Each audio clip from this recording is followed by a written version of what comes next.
Hello everyone, it's Brett here, Lionheart84, and as you can probably see from the tags, the day of starting filming this is the 17th of April, and I thought I'd take an opportunity.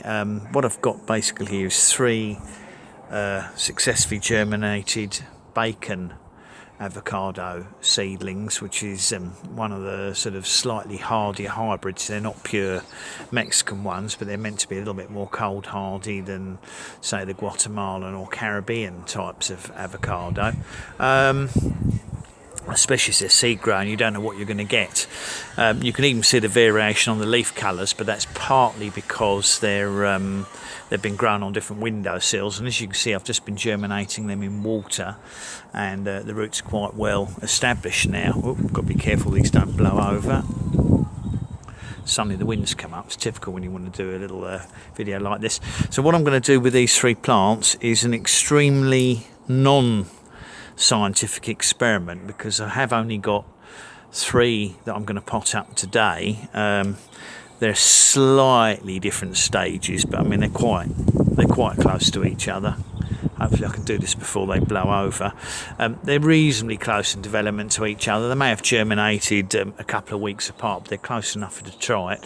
And what I'm actually planning to do is to pot them up in three completely different mediums to see if one does particularly better or worse than the others in the different mediums, and how easy it is to keep them alive and healthy in the different mediums. So basically what I'm going to do is pot one of them into an absolutely completely plain out of the bag potting compost that I've bought for doing shrubs and things. The second one I'm going to put into my sort of 5-1-1 mix that I'm using for the citrus at the moment, which is largely pine bark with approximately one portion of perlite and one portion of peat.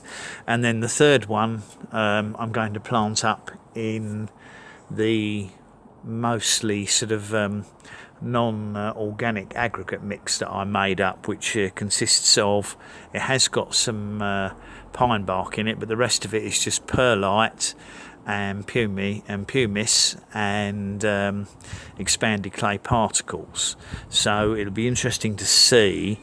I'm going to put them all into the summer house, which will be not too cold, I hope, at night, because I want to toughen them up anyway, but I want them to be sitting in roughly the same growing conditions, just to see if one of them takes off quicker than the others, being in a certain aggregate, and if one of them's more prone to the others than the others to rotting off. Obviously I'm not going to deliberately overwater. I'm going to try not to overwater them, but I just thought it'd be fun to see what the three different mixes do for the plants. And I'll pop them up in a minute, and then I'll show you the three pots so you can see the different types of mix in the pots. I'll come back to you in a few minutes time. Okay, so we're done. As I said, it's extremely unscientific, because you'd really need 100 of each to get a more accurate comparison, because the one in the right hand side is just in a regular potting compost, the one in the middle is in my almost pure aggregate mix, and the one on the left is the citrus 5-1-1 mix I'm using.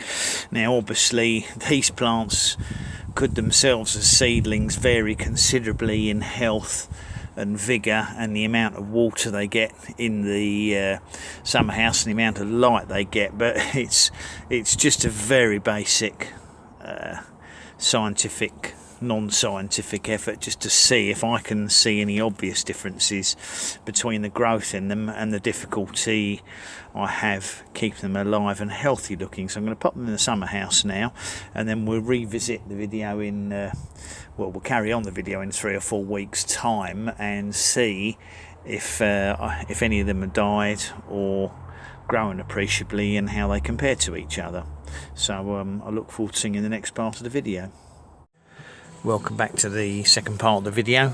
It's now the 21st of May, so we are just over a month past when I did the repotting, and it's quite interesting really. There've not really been any signs of growth on the two that were in the pure aggregate mix and the 511 mix, but the one that was in the bog standard compost out of a bag, if you look back at the first half of the video, you'll see that the leaves at the top here have grown quite considerably and there's signs of more growth. But furthermore, and of interest to me, is if you look underneath this one, and I hope you'll be able to see,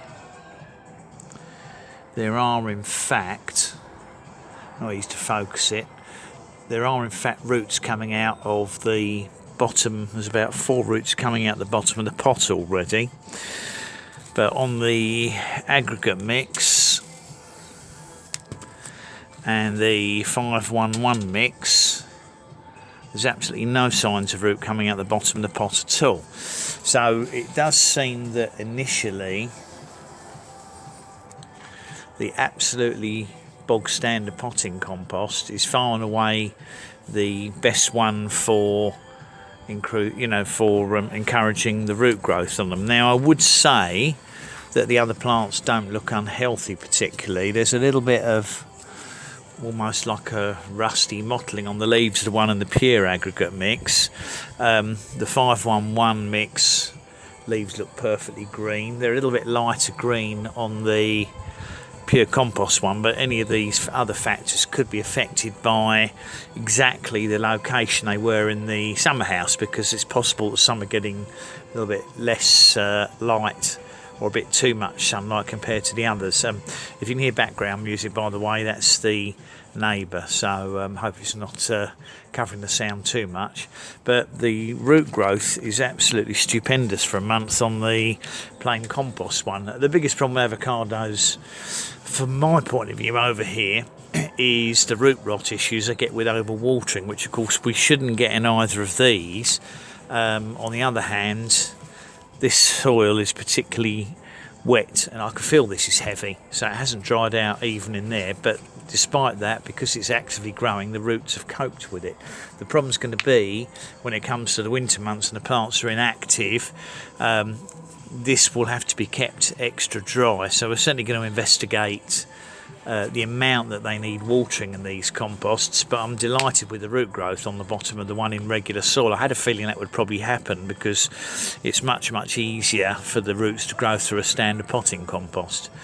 So I just thought I'd do that quick. There will be follow-up videos on these in obviously later in the summer, but I just thought initially, as it was a month since I'd potted them up from being in water, that you'd be interested to see how they were doing, the 3 plants. As you can see, as I said, it's a bit of rust speckling on this, but that could be caused by anything. I don't necessarily think it's the compost mix, but although this one's light green, it's showing very good growth. Anyway, before we get interrupted too much by more music and other noises, I shall end the video there. So thanks for watching this short video, much appreciate it. Please give me a thumbs up. You can share it if you think anyone might be interested in comparing the different soil mixes. Subscribe to my channel if you haven't done so already, and click on the bell if you'd like to get updates on my new videos as they come out, which will at some time of course include updates on the avocado. I'll catch up with you all in the next video. Brett out for now.